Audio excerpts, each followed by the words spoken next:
ঢাকা থেকে পর্যায়ক্রমে পুরনো ব্যাটারি চালিত রিকশা উঠিয়ে নতুন ও নিরাপদ রিকশা নামানো হবে বলে জানিয়েছেন ঢাকা উত্তর সিটি কর্পোরেশনের প্রশাসক মোহাম্মদ এজাজ।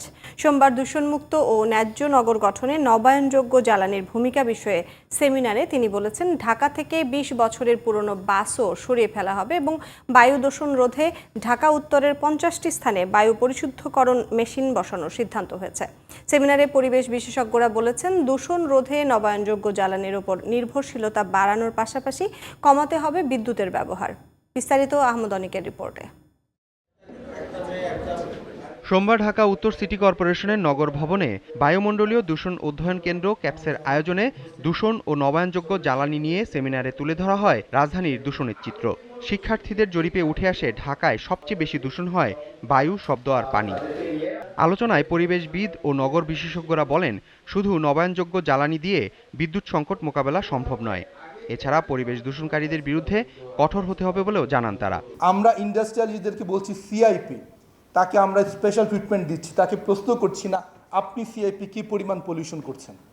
তাহলে এই প্রশ্নটা যদি না হয় তাহলে আমাদের কোনো আলোচনা সমাধান হবে না, এবং দূষণ যারা করে তারা গণশত্রু। জাতীয়ভাবে একটা নীতিমালার কথা বলবেন আর প্র্যাকটিসে অন্যটার কথা বলবেন, আর আমরা বলবো নবায়নযোগ্য জ্বালানি দিয়ে দূষণমুক্ত এবং ন্যায্য নগর গঠন করব। এটা তো ন্যাশনাল লেভেলেই তো একটা কন্ট্রাডিকশন রয়ে গেছে। আমাদের এই কনজামশন লেভেলটা যদি কমিয়ে আনতে পারি তাহলে বহুলাংশে আমরা সলিউশন করতে পারবো। ঢাকা উত্তর সিটির প্রশাসক জানান, নবায়নযোগ্য জ্বালানি এবং সৌর বিদ্যুতের ব্যবহার বাড়াতে সরকারকে সব ধরনের সহযোগিতা করবে নগর কর্তৃপক্ষ। সোলার এবং রুফটপ যারা করবেন, আগামী বোর্ড মিটিংয়ে আমরা সিদ্ধান্ত নিতে চেষ্টা করব যেন 5% ট্যাক্স এভিকশন করা যায়। ব্যাটারি চালিত রিকশা, গণপরিবহন, ট্রাফিক ব্যবস্থা ঢেলে সাজানোর পাশাপাশি পরিবেশ বিপর্যয় ঠেকাতে বিভিন্ন পরিকল্পনা নেওয়া হয়েছে বলেও জানান ঢাকা উত্তরের প্রশাসক। রিকশা লেন আছে কিনা এবং অন্য রাস্তার কতটুকু চড়া আছে, সরু আছে, সেটাকে মাথায় রেখে আমরা আমাদের জোন ভিত্তিক এই লাইসেন্সিংগুলো আমরা করব।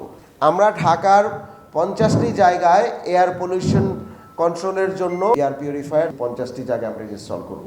রিনিউয়েবল এনার্জি, ওয়েস্ট ম্যানেজমেন্ট, যা আমরা যেই কথাই বলি না কেন, এটাকে আমরা একটা ফরম্যাটে, একটা ফর্মুলাতে আমরা নিয়ে আসতে চাচ্ছি। অলরেডি সব রেডি করে ফেলেছি এখন পর্যন্ত। একটি বাসযোগ্য নগরী গড়তে অংশীজনদের সহায়তা চান তিনি। বস্তিতে পলিউশন। আহমদ অনিক, জিটিভি নিউজ, ঢাকা।